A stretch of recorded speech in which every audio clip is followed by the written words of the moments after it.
आज हम आरव और रोहन की दोस्ती की डरावनी स्टोरी सुनेंगे। रात के ठीक 2 बजे थे।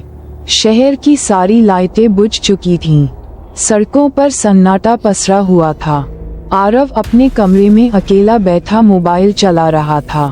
तभी अचानक मोबाइल की स्क्रीन अपने आप जल उठी।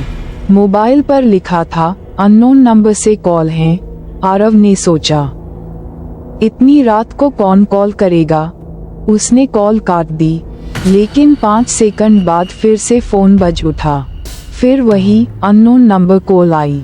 इस बार आरव ने हिम्मत करके कॉल उठा ली। उधर से एक धीमी और टूटी फूटी आवाज आई, आरव, तुमने मुझे पहचान लिया। आरव चौंक गया कि कौन बोल रहा है। उसने कांपती आवाज में पूछा। तभी आवाज फिर बोली, जिसे तुमने 3 साल पहले मरा हुआ छोड़ दिया था। आरव का हाथ कांपने लगा। उसके दिमाग में एक चेहरा उभर आया, रोहन। उसका सबसे अच्छा दोस्त था और ये 3 साल पहले की बात थी। आरव और रोहन रात में बाइक से घूमने निकले थे। बारिश हो रही थी और सड़क फिसलन भरी थी। एक तेज मोड़ पर बाइक फिसल गई।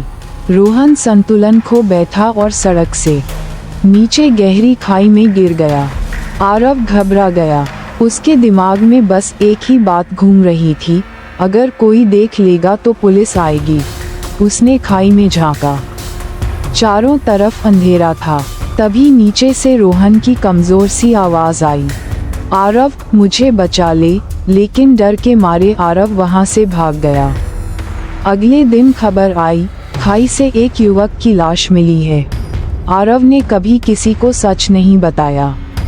वापस वर्तमान में फोन पर वही आवाज फिर सुनाई दी, आरव, मैं अभी भी वही हूँ। आरव चीख पड़ा, ये मजाक बंद करो। आवाज धीमी हो गई, खिड़की खोलो। डरते डरते आरव ने खिड़की की ओर देखा। खिड़की के बाहर बारिश में एक भीगा हुआ साया खड़ा था। उसका चेहरा आधा कटा हुआ था और आंखों से खून टपक रहा था। वह रोहन था। डर का असली खेल। रोहन की भारी आवाज गूंजी, तुमने मुझे मरने के लिए छोड़ दिया था, अब मेरी बारी है। अचानक कमरे की लाइट अपने आप बुझ गई। मोबाइल फिर बज उठा। इस बार स्क्रीन पर लिखा था, लास्ट कॉल। नीचे संदेश था, अब तुम नीचे आओ। दरवाजा अपने आप खुल गया। आरव के पैर जैसे जमीन से चिपक गए। वह चाहकर भी हिल नहीं पा रहा था। रोहन का साया धीरे धीरे कमरे में दाखिल हुआ। कमरे में इतनी ठंड हो गई कि आरव की सांस जमने लगी। रोहन ने उसके कान में फुसफुसाकर कहा, चलो उसी खाई में। अगली सुबह पुलिस को सूचना मिली, खाई के पास एक और लाश मिली है। आरव के हाथ में उसका मोबाइल था। स्क्रीन पर आखिरी नोटिफिकेशन चमक रहा था, मिस्ड कॉल, अननोन नंबर से कॉल आई। और नीचे लिखा था, अब हम बराबर हैं।